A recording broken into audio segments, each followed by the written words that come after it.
Hello प्रिय विद्यार्थियों, आपका माजिसा एजुकेशन यूट्यूब चैनल में स्वागत है। मैं आज लेकर आया हूँ कक्षा 8वीं का सामाजिक विज्ञान का पेपर, जो आपके आने वाली बोर्ड परीक्षा के लिए बहुत महत्वपूर्ण एवं वरदान साबित होगा। प्रिय विद्यार्थियों, हमारा एक ही मकसद है कि आपको अच्छे नंबरों से पास करवाए और हम अच्छे से अच्छे पेपर अपलोड करवाएं। प्रिय विद्यार्थियों, मेरी आपसे एक रिक्वेस्ट है, आप इस चैनल पर नए हो तो मेरे चैनल को सब्सक्राइबर जरूर करें, लाइक करना न भूलें।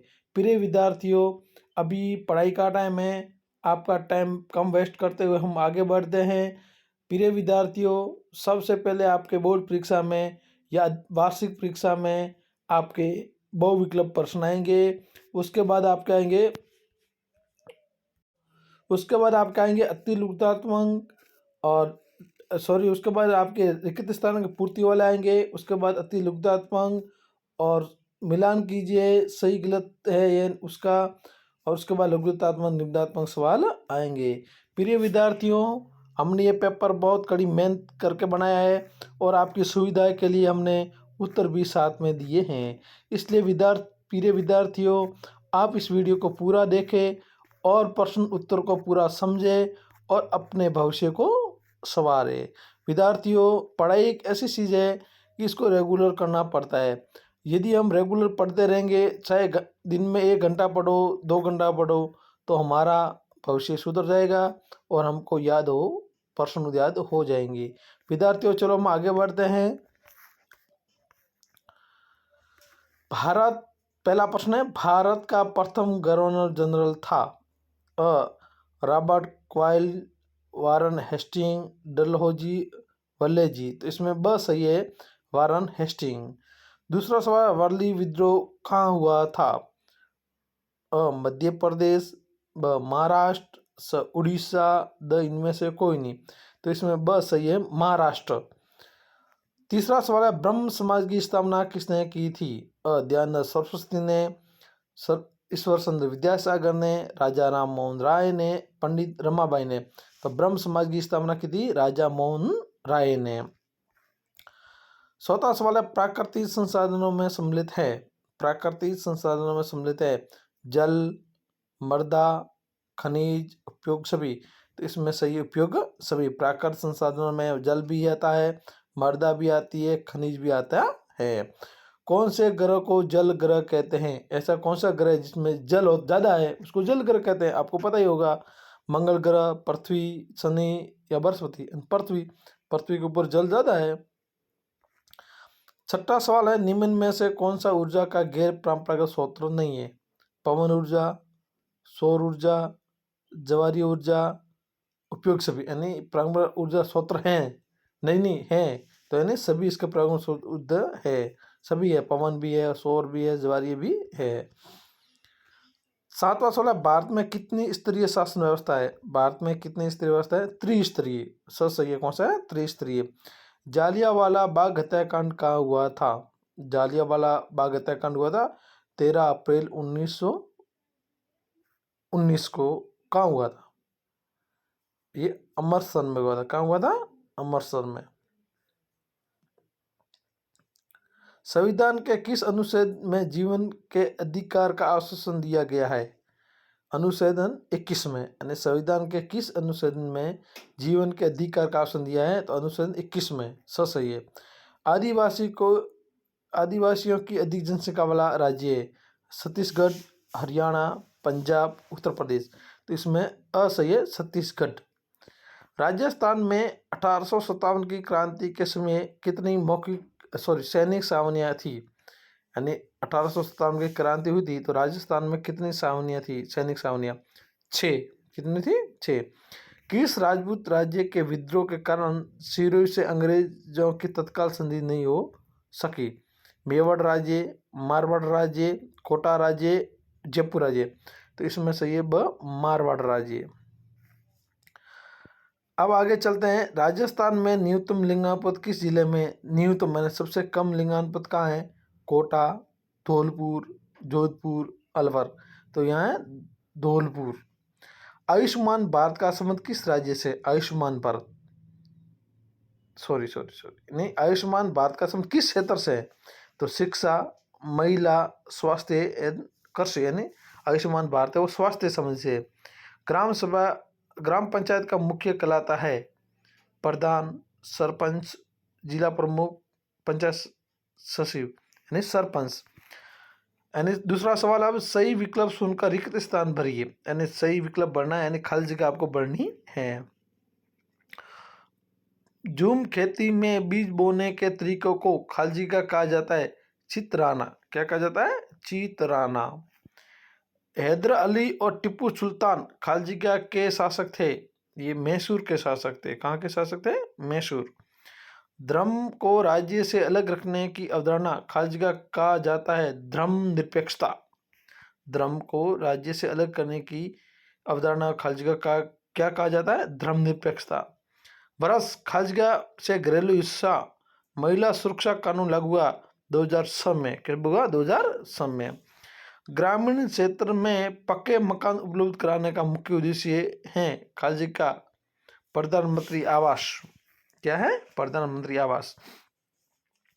कुमलगढ़ में कटारगढ़ खाली जगह का जन्म हुआ था। कुमलगढ़ जो में कटारगढ़ है, वो जो महल का नाम है, उसमें किसका जन्म हुआ था? तो महाराणा प्रताप का।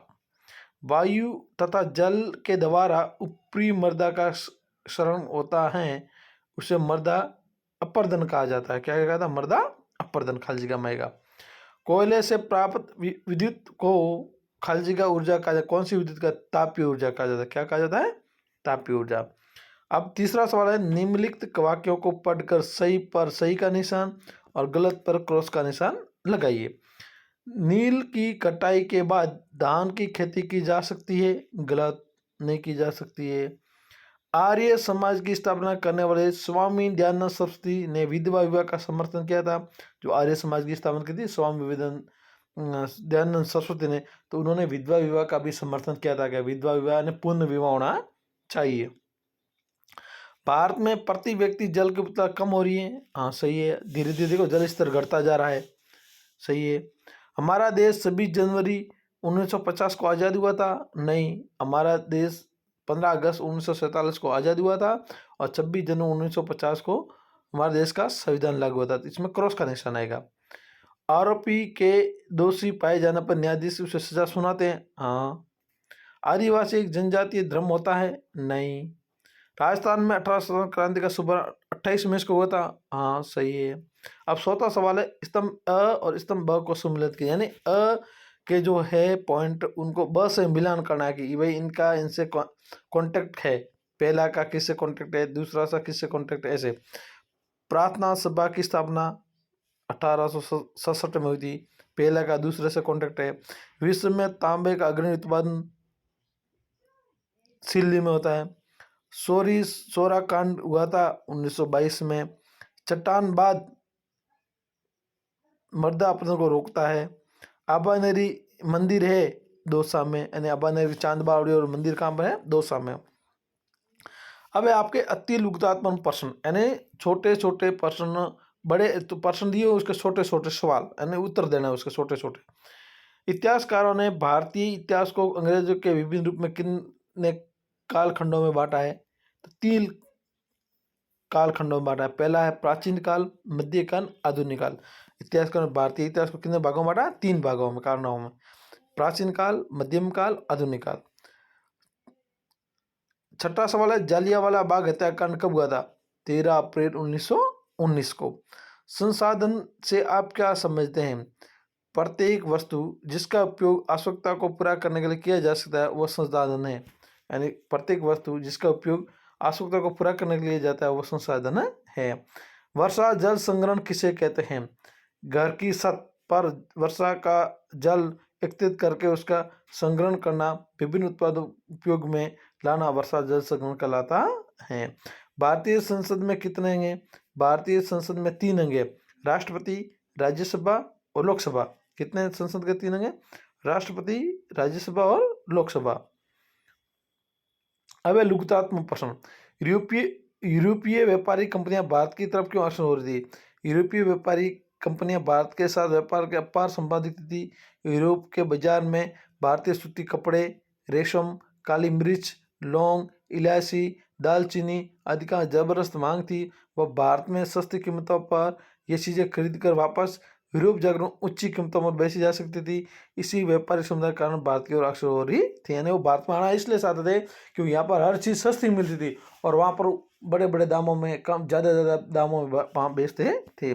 1857 का सैनिक विद्रोह जन विद्रोह बन गया, समझाइए। 1857 भारत में 1857 में एक सैनिक विद्रोह हुआ था जिसमें शीघ्र जन विद्रोह का रूप धारण कर लिया। समाज के विभिन्न तबकों को अंग्रेजी शासन की परेशानी थी तथा वे सब जानते थे उनका शत्रु एक ही है। मई 1857 को शुरू हुए इस विद्रोह में भारत में कंपनी का अस्तित्व खतरे में डाल दिया। मेरठ से शुरू होकर शीघ्र यह उत्तर भारत के विभिन्न अंगों में फैल गया। समाज के विभिन्न तबकों ने असंख्य लोग इस विद्रोह में जुट गए और इनके एक जन विद्रोह का रूप धारण कर लिया। 1857 की क्रांति अंग्रेजों ने विद्रोह छेड़ा था तो इससे हर तबका यानी हर वर्ग अंग्रेजों से परेशान था। तो जैसे ही विद्रोह शुरू हुआ हर वर्ग ने सैनिकों का साथ दिया और विद्रोह शुरू कर दिया और उससे उनकी कंपनी अस्तित्व का खतरे में पड़ गई। संसाधनों के संरक्षण की आवश्यकता को स्पष्ट कीजिए। संसाधन है उसके संरक्षण है, उसकी सुरक्षा के लिए क्या आवश्यक है, क्यों है, उसके बारे में समझाना है। संसाधन कई प्रकार होते हैं जिसमें अधिकांश संसाधन ऐसे होते हैं जिनकी मात्रा सीमित होती है, जिसकी मात्रा क्या होती है, सीमित होती है, तथा जिन्हें पूरी होने में वर्ष लग जाते हैं। यदि विभिन्न संसाधनों को अधिक अनावश्यक उपयोग किया जाए तो समाप्त हो जाए, भावी पीढ़ी के सम्मुख अनेक समस्या उत्पन्न हो जाएगी। उदाहरण के लिए जल असीमित संसाधन प्राप्त होता है किंतु कई जगह जल संकट उत्पन्न हो गए। अत्यंत संसाधनों का संरक्षण अति आवश्यक है। यानी संसाधनों का संरक्षण, कोई भी वस्तु है हम उसको ज़्यादा यूज करेंगे तो वो खत्म होने वाली है, तो इसलिए उसका संरक्षण यानी उसकी सुरक्षा करना जरूरी है। धात्विक खनिज और धात्विक खनिज में तीन अंतर बताइए। धात्विक खनिज और धात्विक खनिज में अंतर पहले बताएंगे हम धात्विक खनिज के बारे में। धात्विक खनिज वे खनिज हैं जिसमें हमें धातु प्राप्त होती है जैसे लोहा, बॉक्साइट आदि, और इनमें समक होती है। धात्विक में क्या होती है, समक होती है और इनको पीट कर पतली साधनों का रूप दिया जा सकता है। ये तो धात्विक खनिज के है लक्षण। अधात्विक खनिज में इन खनिजों से धातु प्राप्त नहीं होती जैसे सोना, पत्थर, अभ्रक आदि। इसमें समक नहीं होती है, ये पीटने में टूट जाते हैं। जब पीटने हैं तो ये टूट जाते, अधात्विक खनिज टूट जाते हैं और धातुक खनिज नहीं टूटते हैं। अब है 14 सवाल, राज्यसभा की भूमिका को स्पष्ट कीजिए। जो राज्यसभा है उसकी क्या भूमिका है भारतीय संसद में। तो राज्यसभा भारतीय संसद का उच्च अद्वितीय संसद है।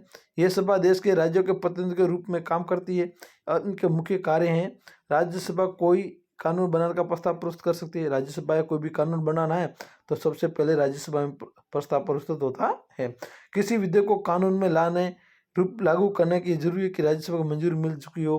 राज्यसभा लोकसभा द्वारा पारित कानून की समीक्षा करती है, अगर जरूरत हुई तो उसे संशोधन भी करती है। अधीनस्थ न्यायालय से क्या आशय। जिन अदालतों से लोगों का सबसे ज़्यादा ताल्लुक होता है उन्हें न्यायालय जिला न्यायालय कहा जाता है। ये न्याय अदालतें प्राय जिले एवं तहसील के स्तर पर किसी शहर में होती है। ये बहुत तरह के मामलों की सुनवाई करते हैं। प्रत्येक राज्य जिलों में बटा होता है और हर जिले में एक जिला न्यायाधीश होता है। 16 सवाल है, राजस्थान के मानचित्र का निम्न स्थान को दर्शाए। जयपुर, श्रीगंगानगर, उदयपुर, बांसवाड़ा और दौसा।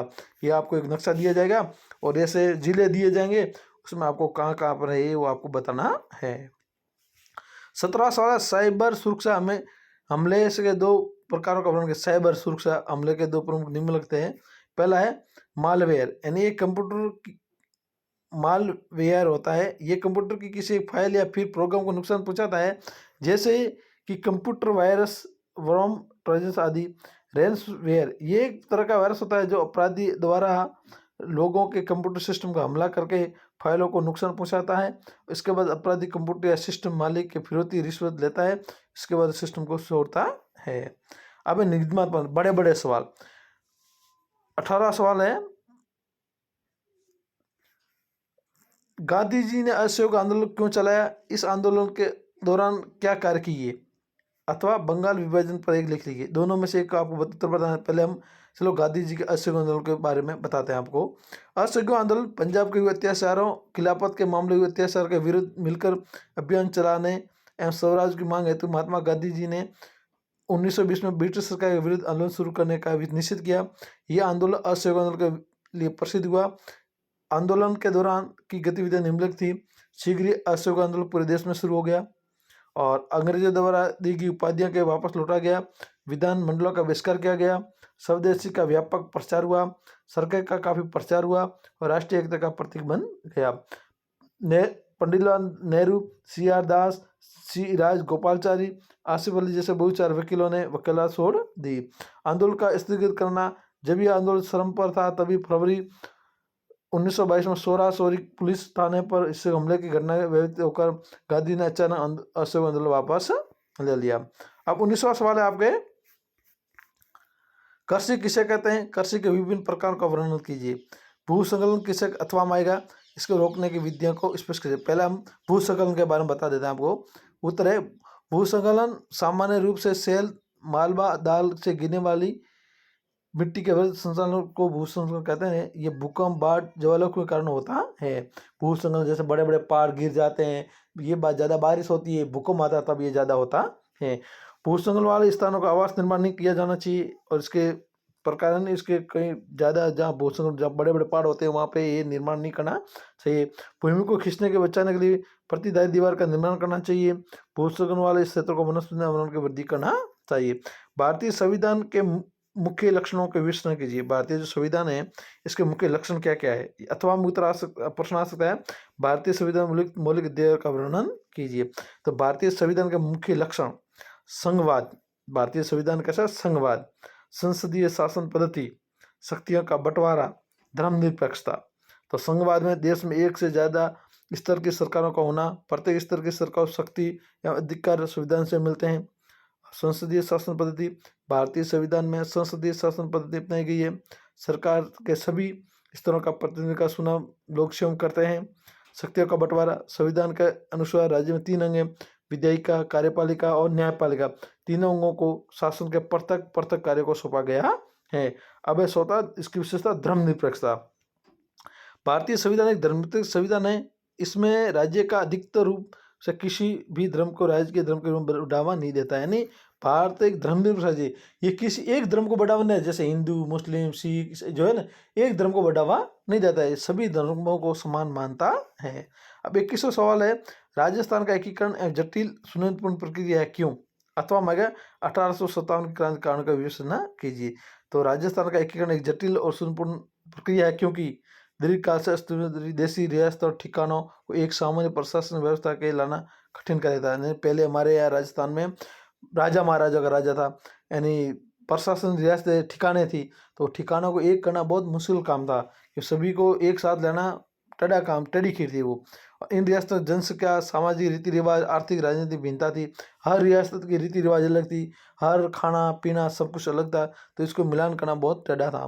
कुछ रियासतों में परंपरागत पद्धति से प्रशासन का संचालन हो रहा था, तो कुछ में आधुनिक शासन के मूल्य प्रचलित हो गए थे। तो इन सभी रियासतों एक समय में समान राजनीतिक प्रशासनिक व्यवस्था की स्थापना करना, समग्र रूप से इनका आर्थिक विकास करना, नई सेवाओं की स्थापना करना, नए नियम बनाना सुनियोजनपूर्ण कार्य था। तो प्रिय विद्यार्थियों, अगला मैं आपके पेपर लेकर आऊँगा विज्ञान का। तब तक इस पेपर का पूरा हल कर दीजिए, याद कर दीजिएगा और मेरे चैनल को सब्सक्राइब जरूर करें। धन्यवाद।